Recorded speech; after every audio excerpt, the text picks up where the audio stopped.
કે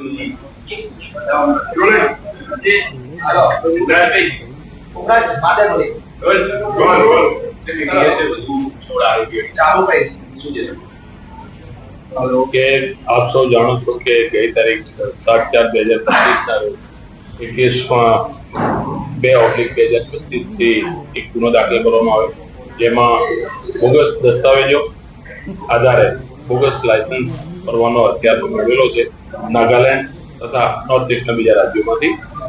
એ અંગે આજ રોજ ગઈકાલના સમયમાં ટોટલ 16 વધુ આરોપીની અટકાયત કરવામાં આવી છે, જેમાં નથુ કાળા બાંભા, પિયુષ દેસાઈ, રાહુલ અલગોતર, રમેશ વરુ, હરી જોગરાણા, જયેશ સરૈયા, કનુ કમારા, મયુર રોંડલા, અશોક કલોત્રા, ભરત અલગોતર, દિગેશ સભાડ, ગોપાલ જોગરાણા, રૂપા જોગરાણા, સતીશ ગમારા, ઉમેશ ગમારા અને વરજાંગ મીરનો સમાવેશ થાય છે.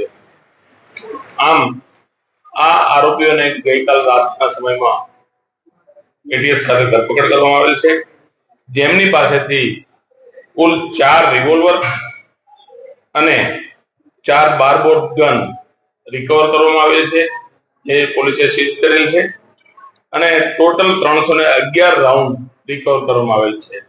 આ જ આરોપીઓ વિરુદ્ધમાં સુરેન્દ્રનગર ખાતે 12 આરોપી વિરુદ્ધમાં સુરેન્દ્રનગર ખાતે ગુનો દાખલ કરવામાં આવેલ છે. એ ઉપરાંત એ લોકોને ફરી વખત અહીંયા એરેસ્ટ કરવામાં આવે છે. ત્યાં સેક્શન 30 નો ગુનો હતો અને અહીંયા જે વધુ આર્મ્સ એક્ટ અને બીજી સેક્શનો આધારે એરેસ્ટ કરવામાં આવેલ છે. આમ કુલ મળી અત્યાર સુધી 40 ઇસમોની આ કેસમાં ધરપકડ કરવામાં આવેલ છે અને 29 હથિયાર અને 975 રાઉન્ડ રિકવર કરવામાં આવેલ છે, જેમાં એક આરોપી શૌકત અલી જે મુખ્ય આરોપી છે, જેનું ગન હાઉસ છે નૂહની અંદર હરિયાણા ખાતે, એની પણ અટક કરવામાં આવેલ છે, જેને એરેસ્ટ નાગાલેન્ડ દિમાપુર ખાતેથી એરેસ્ટ કરી એના ટ્રાન્ઝિટ રિમાન્ડ માંગી અત્રે લાવી અત્રે એરેસ્ટ કરી અને વધુ રિમાન્ડ ઉપરની પ્રોસેસ ચાલુ. શૌકતનું કામ હતું કે અહીંથી જે ગન લાયસન્સ પોતે ધારક છે, ગન વેચવાનું જેની પાસે લાયસન્સ છે, એટલે એની ગન વધુ વેચાય એના માટે એને દિમાપુર, ઇમ્ફાલ, મણિપુર વગેરે જે એના સંપર્ક હતા, એ સંપર્ક આધારે ગુજરાતમાંથી જે કસ્ટમર આવતા હતા એમને બોગસ લાયસન્સ અપાવવાનું કામ એ કરશે.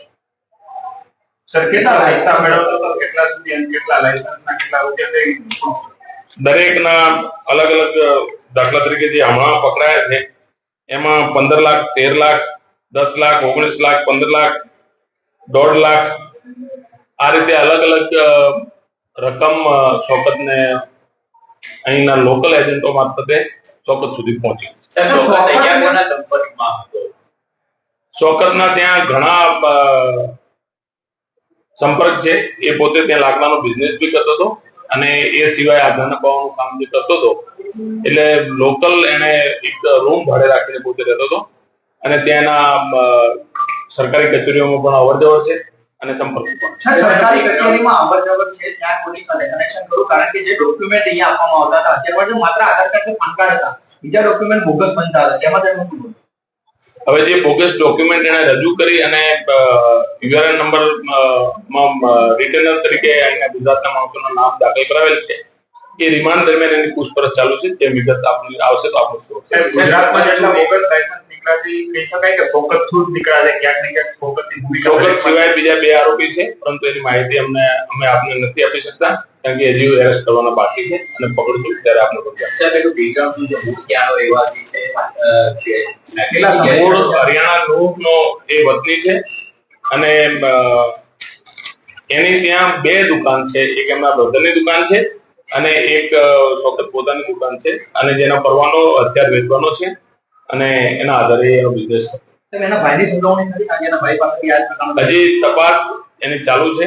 જ્યારે જે માહિતી અમારી પાસે આવશે આપની. સર, શૌકત છે ગુજરાતના જે મુખ્ય એજન્ટો છે જે આપણે પકડેલા હતા, એના સંપર્કમાં? હા, એના સંપર્કમાં એ અહીંયા એક એનો કેસ હતો કઈ પ્રોહિબિશન ને લગત, કોઈ એક એના મિત્રનો કેસ હતો, એ કેસની અંદર અહીંયા આવતો હતો અને એના આધારે એકબીજાને સંપર્ક થયા.